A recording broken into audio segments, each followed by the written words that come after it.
Hello guys, welcome and welcome back to my channel. আমি পল্লবী আজ চলে এসেছি আপনাদের কাছে নতুন আরেক জায়গার সন্ধান নিয়ে। তো আমরা কিন্তু যাচ্ছি আজ বুরুল। আপনাদের আগেই বলে দিলাম, কোনো সাসপেন্স রাখলাম না। তো বুরুলে যেতে গেলে কিভাবে কি আসতে হবে, আপনারা কোথা থেকে আসবেন, কি করবেন, সেটা আমি আপনাদের ধীরে ধীরে শেয়ার করছি। কিন্তু এখন আমরা আছি রায়পুরে। এটা হচ্ছে রায়পুরের মা গঙ্গা দেবীর মন্দির। এখানে মা কালী ঠাকুরও আছেন। এখানেও আপনারা অনেকটা টাইম কাটাতে পারেন। এখানেও মানুষজন ভিড় করে থাকেন, বসেন। তো এখানে মা দুর্গার পুজো হয়েছিল, তার জন্য প্যান্ডেলটা আছে। আর দেখুন চারিদিকের ভিউটা কিন্তু দারুণ। চারিদিকে সবুজ গাছে ঘেরা, খুবই সুন্দর লাগে, প্রকৃতি মন ছুঁয়ে যায়। আপনারা কলকাতার কোলাহল থেকে দূরে এখানে কিছুটা টাইম কাটাতেই পারেন। এখানে বুরুলে আপনাদের খুবই ভালো লাগবে। তো আমরা এগিয়ে চলেছি বুরুলের দিকে। এখানে দেখুন রায়পুরের জলপ্রকল্প। তো জলপ্রকল্পটা অনেকটাই বড় জায়গা নিয়ে অবস্থিত। আপনারা কিভাবে আসবেন সেটা আমি আপনাদের একটু পরে বলছি। আপনারা চলুন বুরুলের দিকে এগিয়ে যাই আমরা।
গাইস দেখুন আমরা বুরুলে কিন্তু পৌঁছে গেছি, আর সামনেই ডান হাতে আপনারা একটা মন্দির হয়তো দেখতে পেলেন, ওটা হচ্ছে মা মনসার মন্দির।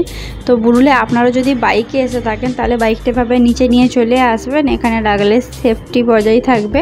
তো আপনারা দেখুন এখানে চারিদিকের ভিউটা কিন্তু দারুণ। আপনারা কিভাবে আসবেন সেটা এবার বলে দিই। আপনারা যদি কেউ কলকাতার দিক থেকে আসছেন তাহলে আপনারা বাই কারে এলে ঠাকুরপুকুর থেকে ঢুকে যাবেন, ওখান থেকে রসপুঞ্জ, বিবিরহাট, বাঁকড়াহাট হয়ে আপনারা বুরুলে আসতে চাইলে আপনারা বিশ্বলক্ষ্মীতলা দিয়ে যেতে পারেন, নচেত আপনারা আসতে পারেন রায়পুর দিয়ে, যেভাবে আমরা এলাম। তো আপনারা যদি আদার্স কোনো ট্রান্সপোর্টে আসতে চান তাহলে আপনারা বাবুঘাট থেকে 75 পেয়ে যাবেন, যেটা আপনারা আসতে পারবেন রায়পুর থেকে আপনাদের অটো করে এখানে তাহলে আসতে হবে। আর 75কে আপনারা ধর্মতলাতেও পাবেন, মেউ রোড থেকে বাবুঘাট থেকে আপনারা পুরো সিট পেয়ে যাবেন, ধর্মতলা থেকে ওটার গ্যারেন্টি নেই। আর আপনারা যদি বুরুলে ডাইরেক্ট বাসে আসতে চান তাহলে আপনারা ধর্মতলা থেকে আমাদের ওয়েস্ট বেঙ্গলের বাস পেয়ে যাবেন যেটা বুরুলে আসছে, আর 26 পেয়ে যাবেন যেটা বুরুলে আসছে।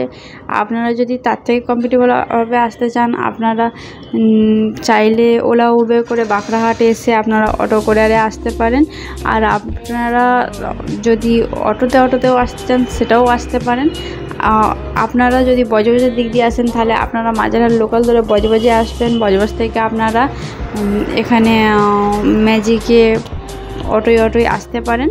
আপনারা চাইলে এখানে আসার আগে বাউলির রাজবাড়িতেও ভিজিট করতে পারেন, এখানেও নানান রিসর্টস রয়েছে। এখানে আপনারা রিসর্টসের যদি ভিডিও চেয়ে থাকেন সেটা আমি আপনাদের সাথে নেক্সট ভিডিওতে শেয়ার করে দেবো। যদি আপনারা আমাকে কমেন্ট করে রিসর্টসের ব্যাপারে জানতে চান তাহলে অবশ্যই আমি আপনাদের সাথে শেয়ার করব।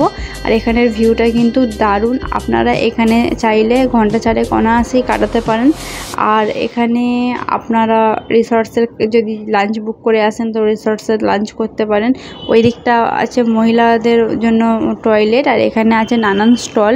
এখানে আপনারা চাইলে ফাঁপা, পাঁপড়, নানান ফুচকা খেতেই পারেন, আপনাদের ফুচকা খেতেও খুব ভালো লাগবে। এখানে দই ফুচকাও অ্যাভেলেবেল আছে, এখানে নানান আইসক্রিমের স্টল আছে, আপনারা এখান থেকে কিছু চাইলে খেতে পারেন। আর রোডের ওপরে আপনারা নানান হোটেল পেয়ে যাবেন, আপনারা ওখান থেকে চাইলে খাবার কিনে খেতে পারেন, লাঞ্চ আরে করতে পারেন, কোনো প্রবলেম হবে না আপনাদের। আর যারা রিসর্টসে আসবেন তারা আমি আপনাদের সাথে অবশ্যই শেয়ার করব, আমাকে কমেন্ট করুন। আর দেখুন এখানে এটা অপোজিট সাইড, এদিকের ভিউটাও কিন্তু দারুণ। এখানে বসার নানান জায়গা আছে, আপনারা এখানে অনেকক্ষণ বসে টাইম কাটাতে পারেন। আপনারা ওয়ান ডে ট্রিপে অবশ্যই রাখতে পারেন বুরুলকে, খুবই ভালো লাগবে। আর বাউলির রাজবাড়িতে যদি আপনারা থাকেন তাহলে এখানে তো ভিজিট করে যেতেই পারেন, আপনাদের খুবই ভালো লাগবে।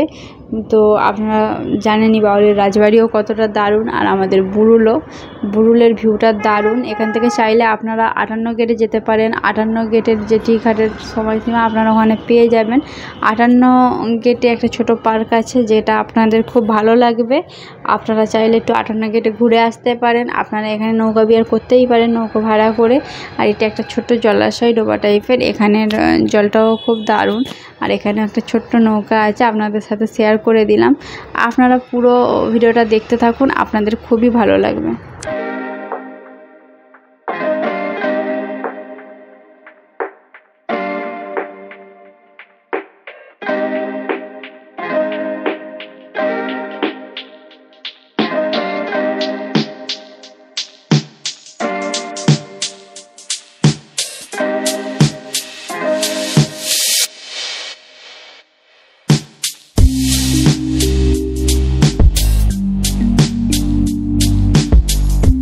এখানে মানুষরা এইভাবে ছোট ছোট নৌকা নিয়ে মাছ ধরে ফেরেন।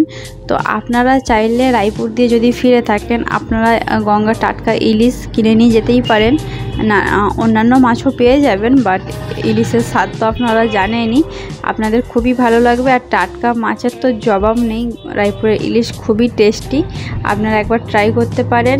আর এখান থেকে দেখুন নদীর ভিউটা খুবই দারুণ লাগছে। আর এখানে নানান লোকাল মানুষরা এখান থেকে মাছ ধরে থাকে। দেখুন ওই বাচ্চা ছেলেটা যেভাবে মাছ ধরতে গেছে। তো আপনাদেরও খুব ভালো লাগবে এগুলো দেখতে। আপনারা এখানে একটা দিন ট্রিপ অবশ্যই করুন। আর শীতকালে তো এখানে পিকনিক স্পট, আপনারা এখানে পিকনিক করতে আসতে পারেন। আপনারা চাইলে গ্রুপে পিকনিক করতে আসবেন।